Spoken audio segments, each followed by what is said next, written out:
Para business leaders dan intellectual business community, kita lanjutkan dalam segmen terakhir kita, diskusi berjudul Saving di Internet bersama dengan Pak Petrus Kolose, cybercrime expert dari Polri, dan Pak Irfan Setiaputra dari Cisco Systems Indonesia.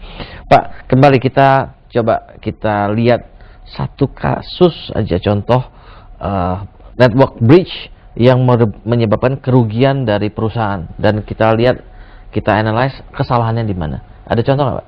Kalau nggak mungkin Pak Irfan? Ya, ini mendengar ya, tapi bisa divalidasi. Saya nggak ingin menyebutkan nama perusahaannya. Ya, namanya kebetulan banknya gitu ya. Dan ini terjadi, sistemnya cukup bagus, hardware, software, prosedur orang yang cukup bagus. Tapi kebetulan orang tersebut keluar dan prosedur itu lupa, bahwa kemudian passwordnya dinonaktifkan. Dan orang tersebut mengakses dari rumahnya sebuah rekening dan melakukan transfer yang cukup besar nilainya. Pada waktu kita diskusi dengan teman-teman di perusahaan tersebut, itu ternyata ada, selain prosedurnya sudah cukup bagus sebenarnya, tapi terlupakan ada satu hal, bahwa untuk tipe transaksi tersebut harusnya prosedurnya ngecek lagi apakah berasal dari IP address yang tertentu, karena itu mesti didaftarkan. Karena ada banyak prosedur pengecekan yang mesti dilakukan, ada yang terlupakan dan kemis, dan ternyata bahwa kemudian cukup banyak dana tertransfer. Tapi kenyataannya bahwa dana tersebut akhirnya bisa ditalangi lagi, karena dengan mudah terlacak dipegang Pak Petrus. Dari mana saya tidak tahu apakah ada. Tapi saya ingin mau mengatakan, Pak Bayu ya, bahwa kalau kita ngelihat kasus itu, dan skalanya miliaran rupiah terus terangnya waktu itu ditransfer, berita-berita yang terjadi di tempat lain, yang kita baik yang terekspos maupun yang tidak terekspos, itu kadang-kadang sebagai CEO kita kemudian, atau seperti Cisco lah, kita punya website cisco.com, itu termasuk website yang cukup paling top, yang setiap hari coba dihack. Oh gitu. Ya. Tapi itu tidak membuat kita menjadi paranoid. Nah, paranoidnya itu apa? Karena internet itu kan mendatangkan peningkatan produktivitas yang sangat luar biasa. Internet itu memungkinkan perusahaan itu go beyond traditional thinking, karena orang bisa akses dimanapun, kapanpun, lewat apapun, bukan cuma lewat PC, tapi sekarang juga lewat handphone dan yang lain-lain. Artinya produktivitas yang diciptakan oleh adanya internet itu minta ampun besarnya. Kalau kita paranoid terhadap internet, artinya kita tidak memanfaatkan produktivitas itu. Yang saya ingin mengatakan bahwa saat ini, bukan cuma Cisco, teman-teman yang lain, komunitas ini, sudah banyak ahli-ahli, sudah banyak software, sudah banyak hardware yang kalau kita jalankan itu dengan benar, tepat, itu dengan mudah sebenarnya kita bisa menjaga keamanan daripada perusahaan kita. Yang penting pada level nomor satunya, CEO-nya itu harus melihat bahwa ini penting buat kelangsungan bisnis. Ini bukan technical issue seperti saya katakan kasus tadi. Ya, berapa ratus miliar mungkin buat bank tersebut kecil gitu loh. Tapi bukan berapa ratus miliarnya sebenarnya. Kalau berita itu bocor, hari itu bank itu kolaps. Bank itu tutup. Bisa rusak ya. Bank itu tutup. Anda mau punya sekian jago investment bankers di sana, bank itu akan dengan cepat tutup karena lost trust. Betul. Dan investment yang Anda sudah lakukan terhadap IT dan segala macam itu bisa jadi sia-sia. Kebetulan bank tersebut cukup aware, belum terlalu aware sih. Bahwa setelah itu jadi aware.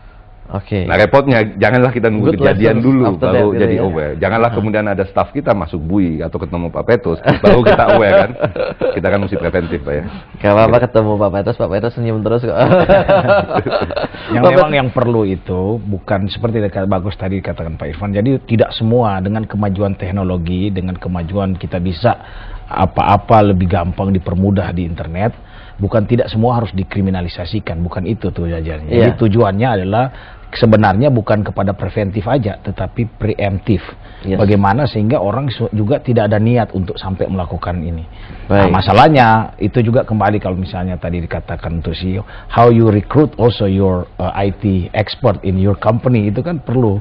Karena backgroundnya dia juga secara manusia, seperti yang tadi contoh dikasih tadi itu adalah bagaimana ternyata setelah dia keluar dari situ, kemudian dia balas untuk menyerang dari atau perusahaan tersebut. Tentunya pada waktu rekrutmen juga harus bisa melihat ini background dan sebagainya. Ini yang selain kali kita bicara terlalu tinggi tentang teknologi, tetapi kita tidak perhatikan tentang background dari human sources yang mengawaki daripada perusahaan kita dari segi teknikal, di mana orang cenderung kepada hal-hal yang bersifat manajemen, tetapi sekali lagi kalau undang-undang itu sebenarnya dia selalu kan mengatakan barang siapa dengan sengaja, itu harus aja. Kalau dia tidak sengaja, kalau ini barang siapa kemarin tapi kepada orang kelalaian Pak kalau tidak sengaja. Iya, kalau ada ininya disebut antara culpa dan dolus kalau bahasa hukumnya. Tapi kasus yang itu akhirnya beyond yang terjadi pada waktu itu yang saya dengar itu akhirnya beyond technical, karena ada ini juga ada lesson learned dari proses itu. Ternyata bahwa kalau kita kemudian hubungan perburuhan juga penting kita jaga lah.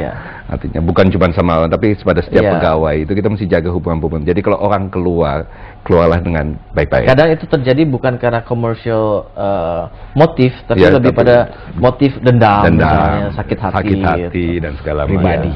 Baik. Ya seperti layaknya di film-film kalau kita dengar gitu. Nah, kita nyambung dengan film. Kita tahu film Die Hard 4 itu kan begitu hebatnya attacking sampai bisa ambil kontrol lampu lalu lintas segala macam, bisa dikontrol komputer sistemnya Pak ya. Sampai boleh dibilang luar biasa. Itu sudah terjadi di negara namanya Estonia tahun yang lalu. Di Estonia saya kebetulan mewakili Indonesia, saya jadi pembicara waktu itu di New Delhi. Kita rapat cybercrime seluruh dunia. Laporan itu dari waktu kita antara Interpol dan United Nation, itu pada waktu itu kita turut istilahnya turut berduka cita lah dengan negara namanya Estonia, karena diserang sampai beberapa hari itu tidak bisa transaksi ATM, tidak bisa menggunakan internet. Jadi sudah terjadi, bukan berarti film di Die Hard juga itu tidak terjadi, itu sudah terjadi di negara Estonia. Dia karena penyerangnya nonton Die Hard juga kali mungkin. Penyerangnya Rusia masalahnya. Penyerangnya dari kalau Rusia. kita bisa lihat bahwa itu sampai sedemikian parahnya bisa terjadi, berarti di masa mendatang di Indonesia ini orangnya juga pintar-pintar belajar hal tersebut kan. Dulu orang komunikasi human to human, kemudian human to machine. Sekarang orang komunikasi udah nggak lagi machine to machine. Jadi dulu orang bilang tidak bisa ke bulan, sekarang orang udah ke bulan udah biasa, ada tour lagi. Ada tour ke bulan. Ya, inilah selalu kita katakan, there's an opportunity, there's a threat. Yes. Let's not be paranoid on this. Yes. Let's maximize opportunity, minimize the threat. It's the beauty of life kan. Betul. Jangan di-minimize opportunity, diperbesar threat. Jangan kebalik gitu ya. Dan untungnya dan bagusnya itu adalah we have people di Indonesia, teman-teman yang lebih cerdas dibandingkan kita mungkin lebih educated, lebih punya kesempatan untuk mendalami, yang mau stay di Indonesia, nggak mungkin ke negara lain untuk melakukan sesuatu, yang tetap positif dan kemudian melihat I can do something here to help. Dan kita punya banyak orang itu, nggak cuma satu dua, banyak. Kalau kita lihat yang muda-muda di Jogja, lebih banyak yang baik-baik, bagus-bagus dibandingkan yang sedikit nakal-nakal. Saya satu waktu saya ada salah satu perusahaan software yang besar di dunia, saya pergi kemudian diundang di situ, saya lihat, banyak juga orang Indonesia. Tapi udah nggak mau pulang. Pintar-pintar itu. Kita ekspor, kadang-kadang perlu ekspor orang-orang yang bagus-bagus juga, supaya nama kita di luar juga bagus kan. Betul. Nah Pak Irfan, tadi kita lihat ada opportunity, ada risk kan, dua-duanya harus kita pertimbangkan sebagai CEO kan. Kita tidak bisa forgo the opportunity karena seringkali bukan hanya itu opportunity, tetapi juga satu prerequisites atau satu prasyarat, you do business, you have to take this, harus punya network begitu kan. Nah, tetapi kembali ada risknya juga. Nah, kalau kita bicara risk nih Pak, Pak Irfan, apa tipsnya untuk para CEO yang saya amati sekarang, CEO level sekarang ini masih banyak yang buta IT, apalagi buta internet juga lebih banyak lagi. Apa tipsnya untuk mengurangi cyber risk ini Pak? Ya, statement Anda terakhir itu saya clarify ya. Sekarang banyak CEO join Facebook loh. Dan banyak CEO yang mean that dia itu IT melek gitu. Sudah mulai, dan kalau Anda lihat para CEO, gadgetnya juga kadang-kadang jauh lebih oke daripada kita punya gadgetnya. Walaupun kemudian dipakai buat SMS saja misalnya gitu kan. Tapi at least ada awareness, lumayan gitu. Cuman memang ke security belum. So kalau saya sih selalu sarankan itu adalah let's have a talk lah, diskusi. Mungkin kita coba-coba bawalah mereka lihat seseorang researcher melakukan attack to the company and what he can do to the company. Oh gitu. Problemnya di Indonesia itu adalah banyak orang yang bisa, tapi banyak orang baik nggak mau lakukan itu.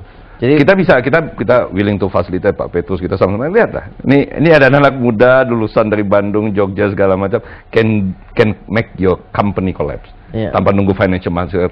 collab, can make your company collab. Jadi judulnya, tipsnya adalah bergaulah dengan orang IT gitu bergaulah. ya. Bergaulah. Dan beberapa lumayan bagus karena udah di Facebook, sudah punya blog, ya kan? Sudah oke, karena mulai dari begitu-begituan. Dan memang di masa mendatang saya pikir seorang CEO memang harus punya kesenangan atau punya IT literasinya. Dan dari situlah kita kemudian bisa lihat quality of a CEO. Yes, I agree with it. The quality of the CEO. Karena balancing about financial risk, balancing about business risk, market development, sama technological risk.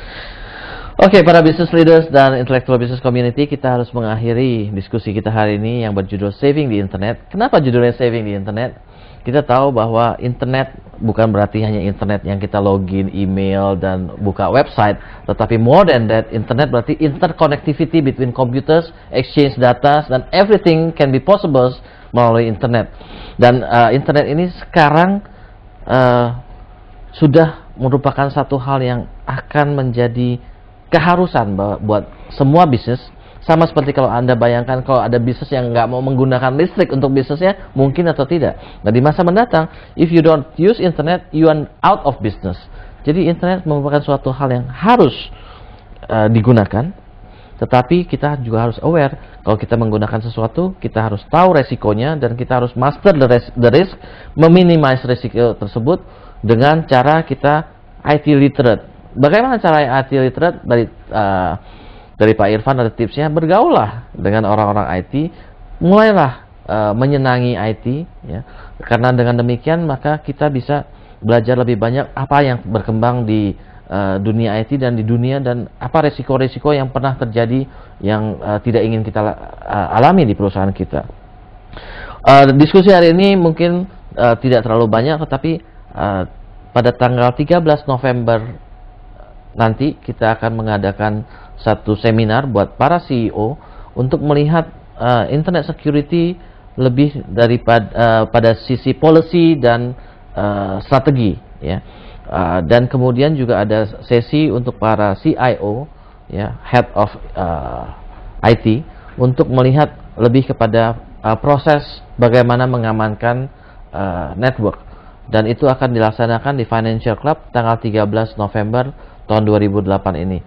Jangan lupa untuk Anda yang berminat untuk mendaftarkan diri dan mengikuti seminar tersebut. Kita akhiri pembicaraan kita hari ini yang berjudul Saving di Internet, dan kita ucapkan terima kasih kepada Pak Petrus Kolose dan Pak Irfan Setiaputra. Terima kasih. Sampai jumpa pada edisi CEO Reference berikutnya.